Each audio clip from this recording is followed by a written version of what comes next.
Sot në ditën e tretë të aksionit të INUK për shëmbjen e objekteve të cilat gjenden për gjatë vijës ku do të ndërtohet lungomare, aksioni është përqendruar pranë zonës së njohur si Rapi. Edhe pse kreu i INUK Zydi Dajti nuk gjendet në aksion, drejtues të tjerë të INUK si Fatmir Meta dhe Riger Seqeri po ndjekin këtë aksion. Operacioni për shëmbjen e objekteve të cilat gjenden në vijën e lungomare pritet të përfundojë mbas 4 ditësh, ndërsa jo vetëm këto objekte një kaçe, por edhe 3 objekte të cilat janë 3 kaçe do të shëmben për gjatë këtyre ditëve. Do prishet shtëpia, do prishet për këtë projekt dhe unë jam dakord që projekti të zbatohet, ama të vi, të më thot çfarë do fitoj, çfarë do marr, ku jam gabim, ku kam shkel ligjin, unë jam në tokën time, me pronën time, me tapit të rregullta me të gjitha. Unë kërkoj Edi Ramës, dua shtëpi ku të vete, ku të futem sonde. Dua shtëpi.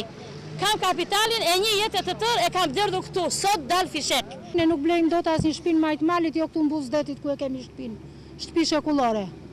Ju jeni banor të vjetër të kësaj lagje? Ne jemi banor të vjetër të kësaj lagje, prandaj më prishi shtëpinë, unë dua shtëpi, s'kam ku të shkoj. Keni shkuar në bashki ju, jeni të pastres? Kemi shkuar në çdo vend, asnjë s'na hap derën.